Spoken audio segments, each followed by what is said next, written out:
Hello students, आज हमारा class poetry section से और पोएम हमारा होगा now the leaves are falling fast, composed by W.H. Auden.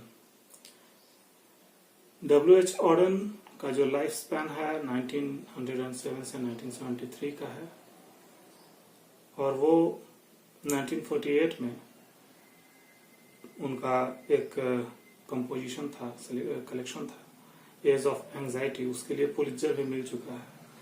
Pulitzer जो अवार्ड है वो लिटरेचर के लिए, म्यूजिक के लिए, सबके लिए एक्सीलेंस के लिए दिया जाता है और वो शिफ्ट कर गए थे 1939 के अराउंड यूएसए में।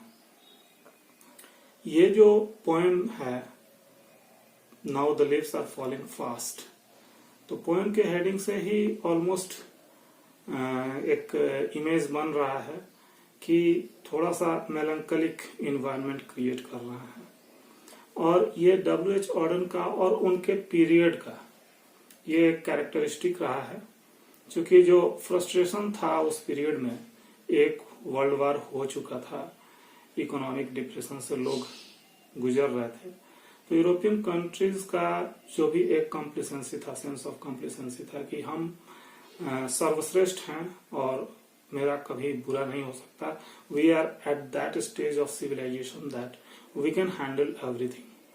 तो वो अब जो एक कॉम्प्लिसेंसी था वो टूट रहा था, तो ऑब्वियस था कि फ्रस्ट्रेशन एक होगा। जैसा कि आज इसको रियल लाइफ इंसिडेंट से हम कंपेयर कर सकते हैं। अभी प्रेजेंट कंडीशन जो है वर्ल्ड का, सभी लोग लॉकडाउन में हैं। The most developed countries of the world with the best infrastructural facilities have failed to handle the pandemic of corona. तो जो एक कॉम्प्लिसेंसी थी, इसके पहले तक सारे लोग निश्चिंत हो गए थे कि हमारा साइंस इतना एडवांस्ड है कि हम इस तरीके के एपिडेमिक को, ऐसा कुछ नहीं होगा जिसको हम हैंडल नहीं कर पाएंगे, हमारे डॉक्टर्स, हमारे साइंटिस्ट सोल्यूशन निकाल लेंगे। लेकिन अभी सभी लोग लाचार महसूस कर रहे हैं। तो एक अपने ही कॉम्प्लिसेंसी में एक बर्डन्ड लाइफ हो गया है। वही कंडीशन मोर और लेस उस समय इंग्लैंड की थी और almost all of the European countries जो थे उसी सिचुएशन से गुजर रहे थे। इंग्लैंड में जो भी पोएम्स लिखे गए हैं उस पीरियड में, उनका ये एक ट्रेट माना जाता है। W.H. ऑडन भी उस थीम पे लिख रहा है। इस पोएम को पहले एक बार पूरा रीडिंग ले लेते हैं हम लोग और उसके बाद इसके स्ट्रक्चर पर और फिर इसके पूरे लाइन वाइज पैराफ्रेजिंग करेंगे, जो आपके लिए बहुत कन्वीनियंट हो सके और आप एग्जाम में उससे अपना यूज में ले सकें। तो पोएम स्टेंजा 4 लाइन के स्टेंजा फॉर्म में है, स्टेंजा पैटर्न में है और 5 स्टेंजा है, मतलब 5 quadrants you can say. W.H. Auden का एक और कैरेक्टरिस्टिक था कि इनका पोएम बड़ा नीटली स्ट्रक्चर्ड होता था। राइम स्कीम, रिदमिक पैटर्न, ये सब कुछ उस हिसाब से होता था, एकदम नीटली स्ट्रक्चर्ड। ऐसा स्ट्रक्चर से थोड़ा सा नहीं लगता था कि बहुत ज्यादा फ्रस्ट्रेशन एक्सप्रेस कर रहा है, लेकिन डिक्शन का सिलेक्शन और एक इन्वायरमेंट, एक इमेज क्रिएट करते थे जिससे सब कुछ क्लियर हो जाता था। तो फर्स्ट स्टेंजा जो है, now the leaves are falling fast, nurse's flower will not last, nurses to the graves are gone and the prams go rolling on. ये फर्स्ट क्वेश्चन है। इसमें आप राइम्स स्कीम जो है इसका आप नोटिस कर सकते हैं।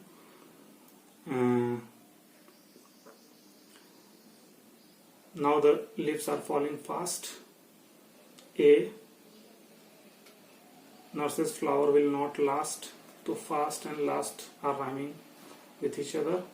The second 2 lines are also on the same pattern. Nurses to the graves are gone and prams go rolling on. Gone and on are rhyming with each other. Similarly, all the stanzas are arranged. In the second stanza, we can get the same rhyme pattern. In the same way, you can say, Whispering neighbors left and right pluck us from the real delight, and the active hands must freeze lonely on the separate knees. Here again we can find clear rhyme scheme. In the third stanza, dead in the hundreds at the back, follow wooden in our track, arms raised steeply to reprove in false attitude of love. Starving through the leafless wood, trolls run scolding for their food, and the nightingale is dumb, and the angle will not come. Cold impossible ahead, lest the mountain's lovely head, whose white waterfall could bless travelers in their last distress. These are the 5 stanza of 4 lines each. Now let's start paraphrasing the poem, understanding the meaning of the poem. Now the leaves are falling fast. Here the environment of autumn is created. पत्ते तेजी से झड़ रहे हैं. ये पहला line अपने आप में सारा एनवायरनमेंट क्रिएट कर देता है. पतझड़ का मौसम हो तो पत्ते जब झड़ जाते हैं तो चारों तरफ वीराना सा हो जाता है. वही एनवायरनमेंट में वो लाइफ के फ्रस्ट्रेशन का डिपिक्शन कर रहे हैं, प्रेजेंटेशन है. Nurses flowers will not last. Nurses flowers एक अलग अलग अपना मिथोलॉजी है, अलग अलग अपना बिलीफ है. और नर्सेस फ्लावर यूरोपियन कंट्रीज में वैसे फ्लावर्स को माना जाता है जो बड़े पेड़ के नीचे छोटे छोटे पौधे उगते हैं, और they are protected by that, they are supposed to be protected by that large tree. तो वैसे जो पौधे होंगे, छोटे जो फूल होंगे, वो भी सरवाइव नहीं कर पाएंगे इस एनवायरनमेंट को, वो भी खत्म हो जाएंगे. मतलब the death is imminent. Nurses to the graves are gone. Again the word nurses have been used with the different meaning.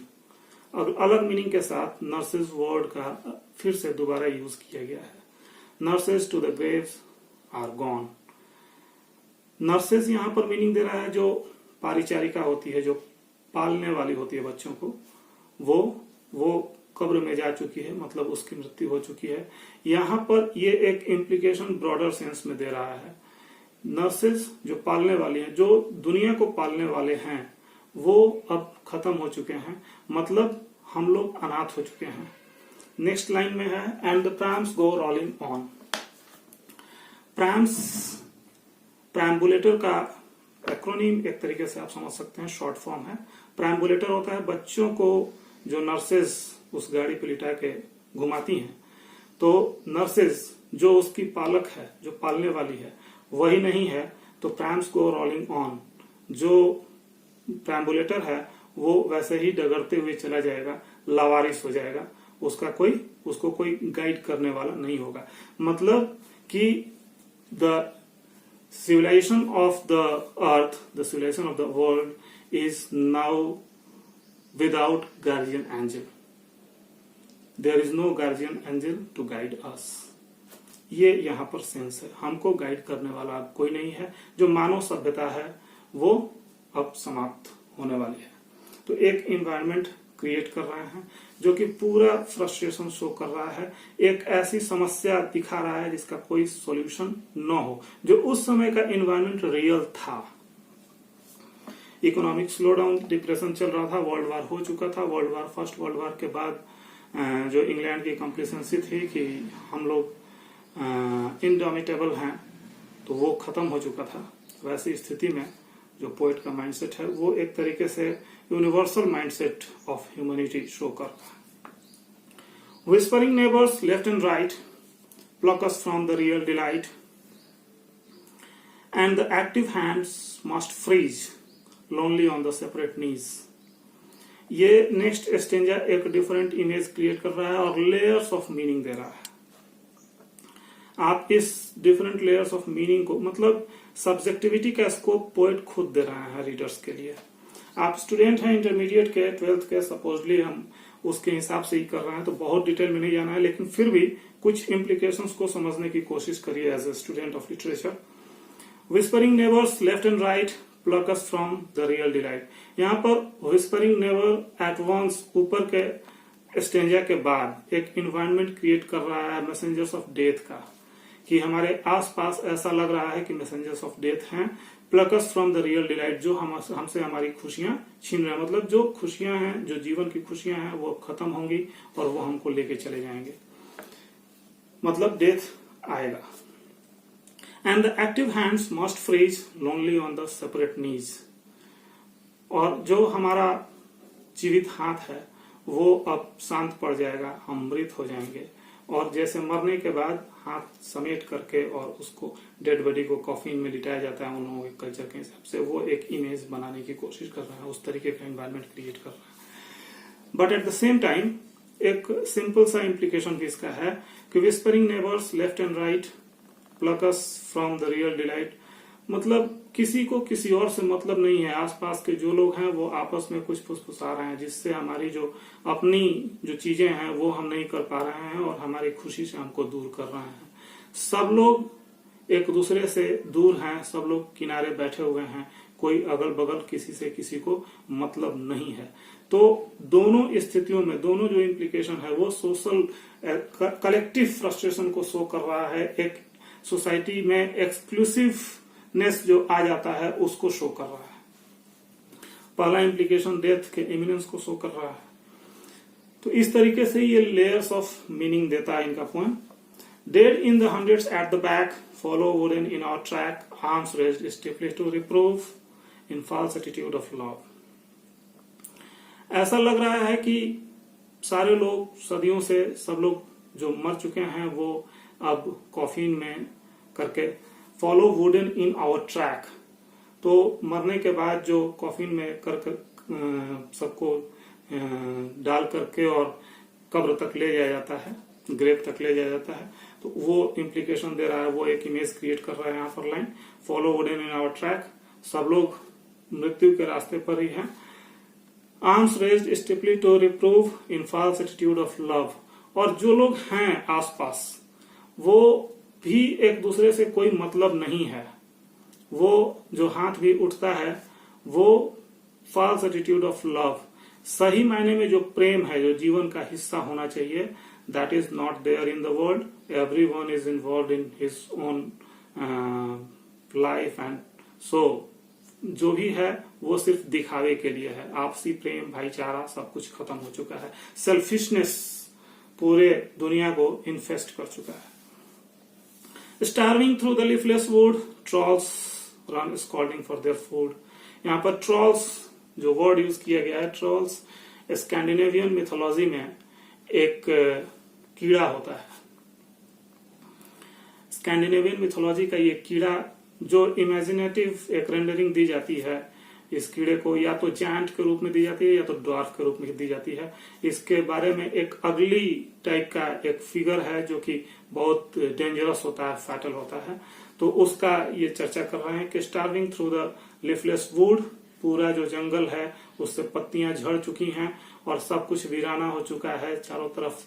जो स्कैंडिनेवियन मिथोलॉजी का वो जो प्राणी है वो दौड़ते हुए आ रहा है अपना भोजन खोजने के लिए, मतलब वो ह्यूमन के डेड बॉडीज को भी खा जाएगा, सब कुछ भी बचेगा नहीं इस दुनिया में, everything will be destroyed. And the nightingale is dumb, और वीराना जो चूंकि जंगल हो चुका है तो उसमें कोई जो नाइटिंगेल की मेलोडियस जो साउंड है वो भी सुनाई नहीं देगा, वो डम्प हो चुकी है। And angle will not come, और कोई भी आपके रेस्क्यू के लिए, आपको बचाने के लिए कोई भी देवदूत भी आने वाला नहीं है। चारों तरफ निराशा है, एकदम होपलेसनेस है। तो ये पूरा लाइफ का होपलेसनेस एक तरीके से पूरा सिविलाइजेशन के एंड को ये दर्शा रहा है। ये फर्स्ट 4 स्टेंजा का इनका डिस्क्रिप्शन है, but in the final stanza there is a glimpse of hope and there is a sign of optimism. Cold impossible ahead, lists the mountain's lovely head, whose white waterfall could bless travelers in their last distress. Mountain का जो peak होता है ये अपने आप में एक symbol है ऑप्टिमिज्म का, और व्हाइट वाटरफॉल जो एक प्लेजेंट साइट देता है वो उसको और एक्सेंचुएट कर रहा है यहाँ पे उस ऑप्टिमिज्म को। एक तरीके से ये पूरे लाइफ के जर्नी को डिकोड कर रहा है अपने तरीके से मेलंकलिक वे में, कि सब कुछ खत्म हो रहा है, आदमी अपने जीवन से मृत्यु की तरफ बढ़ रहा है उस जर्नी में। लेकिन सामने जब उस जर्नी में ऊपर चढ़ाई मिलती है तो पर्वत की जो चोटी है और वो अडिग अपनी जगह पर खड़ा है और वहां पर जो व्हाइट वाटरफॉल उसका जो प्लेजेंट साइड दे रहा है, वो एक जो जीवन यात्रा में जो यात्री हैं जो पूरी तरीके से निराश हो चुके हैं उनके लिए एक उम्मीद की किरण जगा रहा है। मतलब कि जो जीवन की यात्रा है, जो सिविलाइजेशन एज ए होल, यहाँ पर माइक्रो लेवल पे इंडिविजुअल लाइफ है और मैक्रो लेवल पे पूरा यूनिवर्स का जो सिविलाइजेशन है उसकी बात है। एक तरीके से इसको आप थोड़ा कॉस्मिक इम्प्लीकेशन भी दे सकते हैं। तो वो सब में जो फाइनली एक चक्र चलता है, एक साइकिल चलता है कि ये खत्म होगा तो नेक्स्ट है, कभी भी पूरी तरीके से कुछ भी खत्म नहीं हो सकता। तो वहां पे एक फाइनल रे ऑफ होप है। इसके साथ ही इस नोट के साथ ये पोएम एंड करता है। तो ये हम बोल सकते हैं कि in the first 4 stanzas the poem is infested with melancholy, gloom, and in the final stanza, the poet shows a ray of hope, a sign of optimism, through the image of mountain head and the waterfall, white waterfall, and clearly says that it could bless the travelers in their last distress. उम्मीद है कि आपको इस poem का paraphrasing समझ में आया होगा।